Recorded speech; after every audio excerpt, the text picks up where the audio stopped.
Bismillahirrahmanirrahim. Assalamualaikum warahmatullahi wabarakatuh. Selamat pagi teman-teman semua. Dengan terhormat Bapak Erdi Rahman, kami dari kelompok 6 akan menjelaskan materi tentang pengujian substantif terhadap ekuitas pemegang saham. Sebelumnya, perkenalkan, kami dari kelompok 6 akuntansi 6C yang beranggotakan saya Delia Damayanti, Idris Sanjaya, Nadia Pujianti, Raina Pajar Putri, dan Widya Halimatus Sadia. Untuk mempersingkat waktu, mari kita mulai presentasi pada materi kali ini. Yang pertama akan dijelaskan oleh saya sendiri. Deskripsi modal sendiri atau owner equity. Modal sendiri adalah jumlah kumulatif kontribusi yang diberikan oleh pemilik kepada perusahaan sebagai suatu entitas, ditambah dengan laba yang diperoleh perusahaan yang ditahan di dalam perusahaan. Pengujian substantif terhadap ekuitas pemegang saham berbeda dengan pengujian substantif terhadap aktiva lancar dan hutang lancar. Selanjutnya, materi akan dijelaskan oleh Idris Sonjaya. Materi selanjutnya akan dijelaskan oleh Idris Sonjaya. Prinsip akuntansi bertema umum dalam penyajian ekuitas pemegang saham di neraca. Dibagi menjadi 3. 1. Modal saham. Penjelasan yang lengkap terhadap akun modal saham harus dibuat di neraca yang dapat disajikan dalam bentuk catatan kaki atau sebagai catatan atas laporan keuangan. 2. Treasury stock.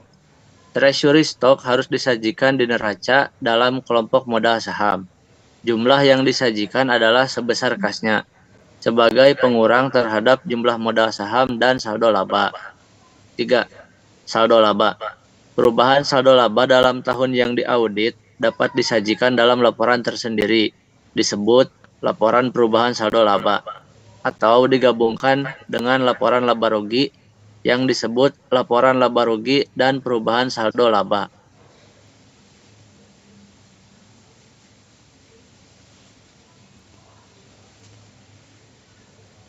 Selanjutnya ada tujuan pengujian substantif terhadap ekuitas pemegang saham.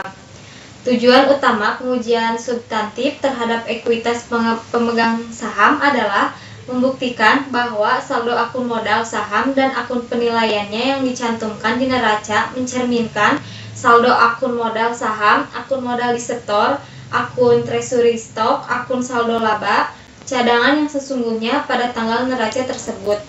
Untuk mencapai tujuan tersebut, dirancang pengujian substantif yang digolongkan ke dalam 5 kelompok. Yang pertama ada prosedur audit awal, yang kedua prosedur analitik, yang ketiga pengujian terhadap transaksi rinci, yang keempat pengujian terhadap saldo akun rinci, dan yang kelima verifikasi terhadap penyajian dan pengungkapan. Nah, selanjutnya akan dijelaskan oleh Raina Pajar Putri.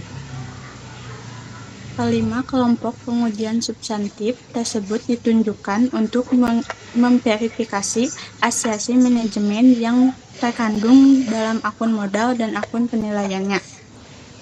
Yang ke-1, memperoleh keyakinan tentang keandalan catatan akuntansi yang bersangkutan dengan ekuitas pemegang saham. Yang kedua, membuktikan asiasi keberadaan dan keterjadian ekuitas pemegang saham yang dicantumkan di neraca. Yang ketiga, membuktikan asiasi kelengkapan ekuitas pemegang saham yang dicantumkan di neraca. Yang keempat, membuktikan asiasi kelengkapan ekuitas pemegang saham yang dicantumkan di neraca. Yang kelima, membuktikan asiasi penilaian ekuitas pemegang saham yang dicantumkan di neraca. Dan yang keenam, membuktikan asiasi pengajian dan pengungkapan ekuitas pemegang saham di neraca.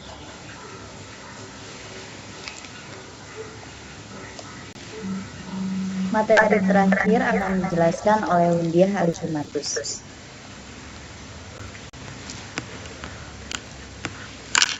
Program audit dalam pengujian substantif terhadap pemegang saham.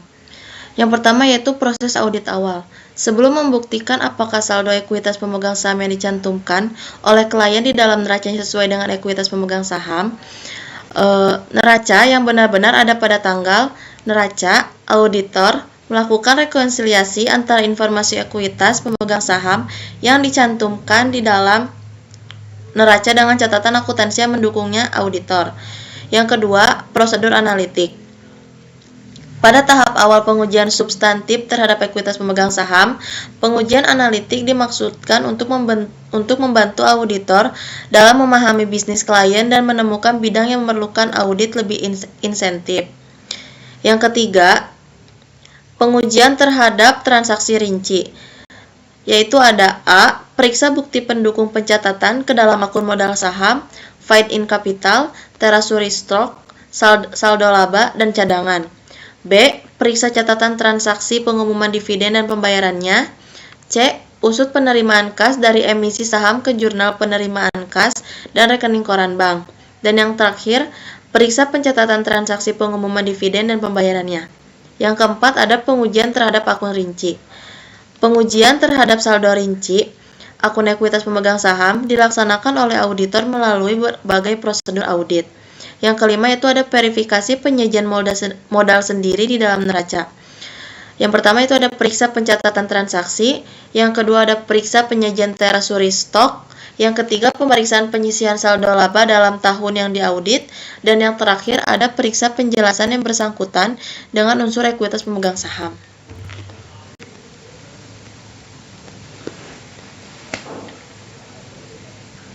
Oke, sekian presentasi dari kelompok 6.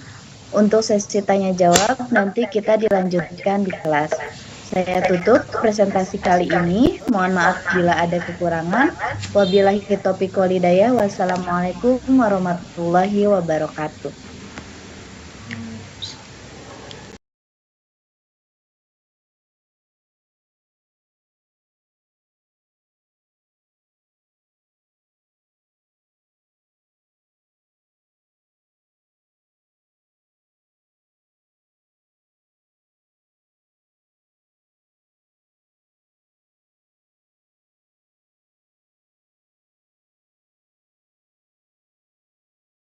Selanjutnya akan dijelaskan oleh Nadia.